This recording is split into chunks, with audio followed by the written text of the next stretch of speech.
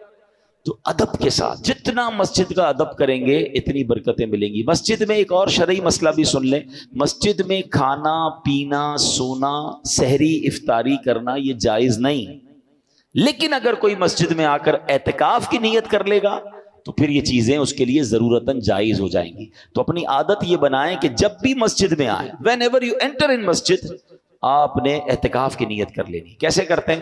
دل میں کر لیں میں اعتکاف کی نیت کرتا ہوں، زبان سے کہہ لیں نویت سنت الاعتکاف، تو اب آپ کا یہ کھانا پینا وغیرہ جائز ہو جائے گا۔ اب میں بڑی اہم بات کی طرف آخر میں توجہ دلانا چاہتا ہوں کہ نبی پاک کی پہلے ایک حدیث سن لیں۔ میرے آقا علیہ الصلوۃ والسلام فرماتے ہیں فاتقوا شہر رمضان، فرمایا ماہ رمضان کے معاملے میں ڈرو۔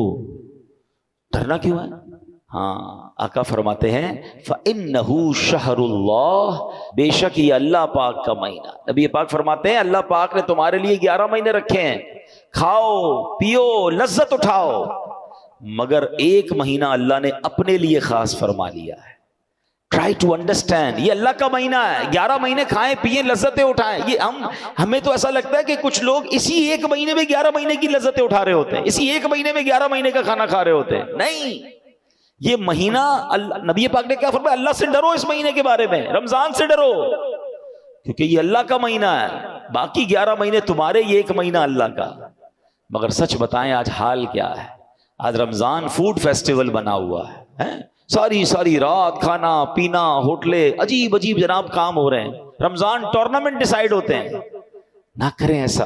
دیکھیں رمضان میں ثواب تو بڑھا دیا گیا، مگر ایک بات اپنے ذہن میں بٹھا لیں کہ جب کسی مقام یا کسی دن یا کسی ٹائم کا مقدس ہو جاتا ہے، وہ مبارک وقت ہوتا ہے، مبارک دن ہوتا ہے یا ایام ہوتے ہیں، اس جگہ پر یا اس وقت میں گناہ کرنا اس کی پنشمنٹ بھی زیادہ ہوتی ہے، اس کی سیویرٹی بھی زیادہ ہوتی ہے۔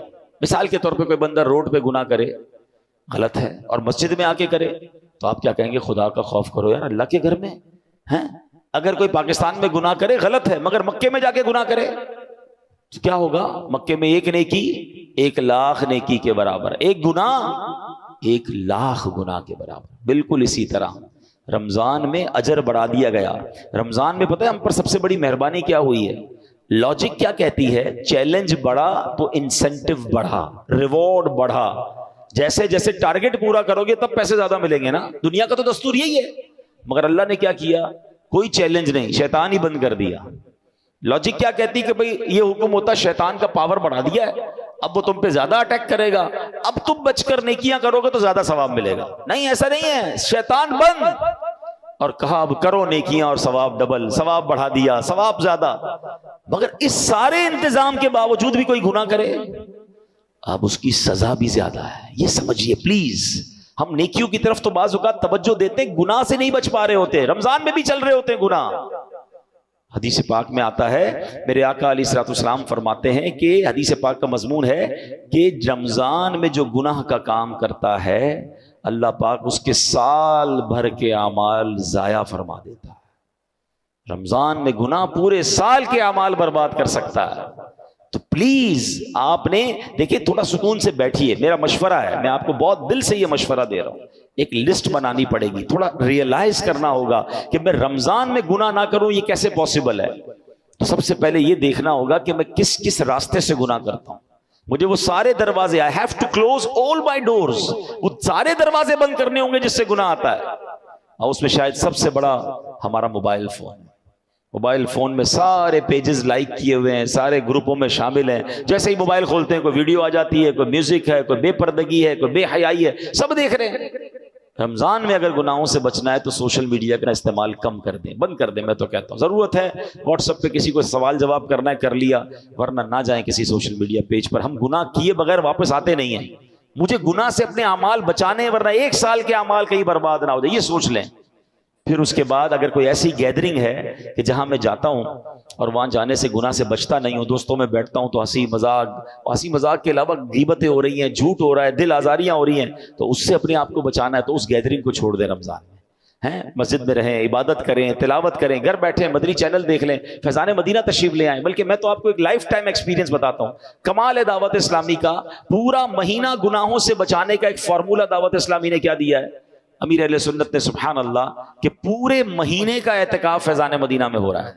آپ کو جان کر حیرت ہوگی، نبی پاک علیہ الصلوۃ والسلام نے زندگی میں ایک بار پورے مہینے کا اعتکاف فرمایا تھا، پھر فرمایا کہ آخری عشرے کی 5 طاق راتوں میں ایک شب قدر ہے، آؤ میرے ساتھ اعتکاف کر لو۔ کیا زندگی میں ایک مہینہ ہم ایسا نہیں دے سکتے کہ ہم تمام گناہوں سے بچنے کے لیے اللہ کے گھر میں بیٹھ جائیں؟ آپ کے لیے پورا مہینہ ممکن نہیں، آخری عشرے کا اعتکاف کریں، لیکن اس مہینے میں ایک ٹارگٹ آج نیت کر کے جائیے، کچھ بھی ہو جائے ایک بھی گناہ نہیں کروں گا انشاءاللہ۔ شیطان بند ہے پھر بھی گناہ کروں یار، پھر بھی جھوٹ، پھر بھی غیبت، پھر بھی دل آزاری، پھر بھی حرام روزی نہیں۔ آنکھوں کو گناہ سے بچائیں، ہاتھوں کو بچائیں۔ اللہ مجھے بھی یہ عمل کرنے کی توفیق عطا فرمائے، آپ کو بھی نصیب فرمائے۔ رمضان میں ایک اور نیکی ضرور کیجئے گا کہ اللہ کی راہ میں دل کھول کر خرچ کریں۔ یہ ماہ سخاوت بھی ہے، اپنے لیے بھی، اپنے رشتہ داروں، اپنے غریب ملازمین، ان کو تقسیم کریں، سحری افطاری کرائیں، اللہ کی راہ میں خرچ کریں۔ یہ خرچ کرنے سے مال کم نہیں ہوتا، انشاءاللہ آپ اپنی آنکھوں سے اس میں ملٹیپلیکیشن دیکھیں گے۔ جس کی زکوٰۃ کا ٹائم پورا ہو گیا وہ پوری زکوٰۃ ادا کرے۔ اور پھر میری گزارش ہے کہ آپ بھی دعوت اسلامی کا ساتھ دیں، آپ بھی اس نیکی کے کام میں اپنا حصہ ملائیں۔ تو اس بار اپنی زکوٰۃ میں، اپنے ڈونیشنز میں، ہزاروں مدارس ہیں، لاکھوں علماء اور حفاظ بن رہے ہیں، تو دعوت اسلامی کا ساتھ دیں اور اپنا ڈونیشن، اپنا فطرہ، اپنی زکوٰۃ میں دعوت اسلامی کو ضرور یاد رکھیں۔ اللہ کریم عمل کی توفیق عطا فرمائے۔